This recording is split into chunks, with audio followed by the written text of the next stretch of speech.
Hi అందరికీ ఎలా ఉన్నారు? జర్మనీలో మాకు వీక్లీ అయ్యే గ్రోసరీ ఎక్స్‌పెన్సెస్ అండ్ ఇంకా షాపింగ్ ఈ వీడియోలో చూపిస్తాను. ఇంట్రెస్ట్ ఉన్న వాళ్ళు చూసేయండి మరి. మేము ఎక్కువగా లిడిల్‌లో షాపింగ్ చేస్తుంటాము. ఇక్కడ సూపర్ మార్కెట్స్ అయితే చాలా రకాలుంటాయి. లిడిల్, అల్డీ, నెట్టో, ఇంకా రెవే ఇలాంటివి చాలా కాఫ్‌లాండ్ చాలా చాలా రకాలున్నాయి. ఎందుకో తెలీదు. ఇంకా బయట షాపులు ఉండవు కదా! మేబీ అందుకేమో సూపర్ మార్కెట్స్ చాలా ఎక్కువగా ఉంటాయి ఇక్కడైతే. మేమైతే వీక్లీ వన్స్ ఆర్ ట్వైస్ వెళ్తాము. మధ్యలో వెళ్ళాల్సి వచ్చిందంటే మోస్ట్లీ ఎక్కువ కర్డ్, మిల్క్ ఇలాంటి వాటి కోసమే వెళ్తుంటాము. ఇంకా ఫ్రైడే మాత్రం ఖచ్చితంగా వెళ్తాం. ఫ్రైడే ఈవినింగ్ వర్క్ అయిపోయాక. సో, ఇంకా ఇక్కడైతే మళ్ళీ సండే ఉండవు కదా! సాటర్డే బిజీగా ఉంటుంది ఇంకా సూపర్ మార్కెట్స్ అని. అందుకే ఫ్రైడేనే వెళ్ళిపోతాం మేమైతే. ఇక్కడ చూసారు కదా ఎన్ని రకాల బ్రెడ్లు ఉంటాయో మొత్తం చూస్తాను నేనైతే. ఎన్ని బ్రెడ్లు ఉంటాయో ఎవరి ఇష్టం వాళ్ళది అనుకుంటాను. ఇక్కడ జర్మన్స్ ఎక్కువ తినే ఫుడ్లో అయితే బ్రెడ్ ఉంటుంది. బ్రెడ్జిల్లు, బ్రెడ్ ఇంకా రకరకాలు ఉంటాయి ఇలాగా. మేమైతే ఇంకా హోల్ వీట్ బ్రెడ్ ఇలాంటివి తీసుకుంటుంటాను ఎక్కువగా. శాండ్విచ్లు అవి చేసుకుంటాం మేమైతే ఈవినింగ్ టైంలో. సో, దానికోసం తీసుకుంటాము. ఇక్కడ ప్రతి వస్తువులోనూ 4, 5 రకాలు ఉంటాయి. ఏంటా అని చూస్తే బయో అని ఉంటుంది. మిగతావి కొన్ని ఉంటాయి. ఇంకా ప్రతి దాంట్లోనూ ఉంటాయి అలాగా బయో అని. ఫ్రూట్స్, ఇంకా వెజిటేబుల్స్, మష్రూమ్స్, మిల్క్ ఇంకా అన్నీ ఉంటాయి. నట్స్ ఇలాగా. ఏంటా డిఫరెన్స్ అని చూస్తే ఇంకా వాటిని పెంచే విధానం ఇలా మిల్క్ ఇలాంటివి ఉన్నాయనుకోండి. కౌలుకి వేసే మేత ఇంకా దాంట్లో ఏమి పెస్టిసైడ్స్ ఇలాంటివి ఏమి లేకుండా చూస్తారంట. అలా బయో అని పెట్టి ఏమైనా ఫుడ్ అలాంటిది సరిగా లేనట్లయితే ఇంకా బాగా యాక్షన్ తీసుకుంటారంట. సో, అందుకని బయోని బాగా నమ్ముతారు. మనం ఆర్గానిక్ అంటాం కదా!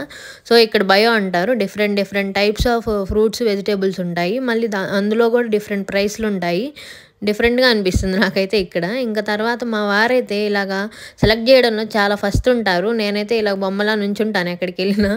మా మ్యారేజ్ అయిన కొత్తలో బెంగుళూరు వచ్చినప్పుడైతే నేను ప్రతిసారి బండి మీద తోడుగా మాత్రమే వెళ్ళేదాన్ని. ఇంకా జస్ట్ ఆ బ్యాగ్ పట్టుకోవడానికి. నేనైతే బొమ్మలా అలా నుంచొని చూస్తూ ఉండేదాన్ని.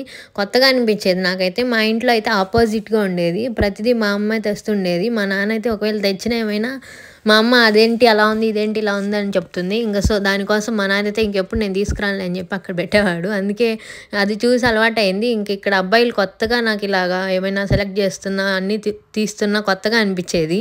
తర్వాత అలవాటైపోయింది. ఇక్కడ చూసారు కదా! ఇవన్నీ వేగాన్ ఫుడ్సే. ఇక్కడ జర్మనీలో ఎందుకో తెలీదు ఎక్కువ మంది వేగాన్స్ ఉంటారు. లేదంటే నాన్ వెజిటేరియన్స్ ఉంటారు. చాలామంది ఎక్కువ వేగాన్స్‌ని చూశాను నేనైతే. ఇంకా లేదంటే ప్యూర్ వెజిటేరియన్స్ ఉంటారు. కొంతమంది అయితే ఇంకా కర్డ్ ఇంక ఇలాంటివి ఏం తీసుకోరు. మిల్క్ ప్రొడక్ట్స్ ఇంకా ఇక్కడ చూసారు కదా! తర్వాత పార్క్‌కి వెళ్ళినప్పుడు తనకి ఈ టాయ్స్ కావాలని రోజు ఏడుస్తుంది. సో, దానికోసం ఇక్కడ అవి తీసుకుందామని వచ్చాము. ఇంకా తనైతే మాన్స్టర్ సెట్ తీసుకుంది. ఐస్ క్రీమ్ సెట్ తీసుకోమంటే. బీచ్ సెట్లు చాలా బాగుంటాయి కదా! ప్రైసెస్ అయితే సేమ్ ఇండియాలో లాగే ఉన్నాయి. అంత ఎక్కువేం లేవు. అరౌండ్ €3 ఎంతో పడింది. ఇక్కడ చూసారు కదా జ్యూసు. అది జస్ట్ ప్యూర్ ఆరెంజ్ జ్యూస్. దాంట్లో ఏమి షుగర్స్ అలాంటివి ఏమి యాడ్ చేయరు. కొంచెం చేదుగానే అనిపిస్తుంది. అందుకే ఇంకా ఇవి తీసుకుంటాం మేమైతే. తర్వాత వారానికి సరిపడా స్నాక్స్ కావాలి కదా మధ్యలో తినడానికి డే టైంలో ఇంక ఇలాగా. అసలు మా పాప అయితే ఇక్కడికి వచ్చాక బాగా ఈ జంక్ ఫుడ్ ఇవన్నీ అలవాటయింది. నాకైతే బాగా చిరాకు వస్తుంది. ఇక్కడ మా వారు ఒకటి, మా పాప ఒకటి సెలెక్ట్ చేసి తెచ్చుకొని ట్రాలీలు వేసుకున్నారు.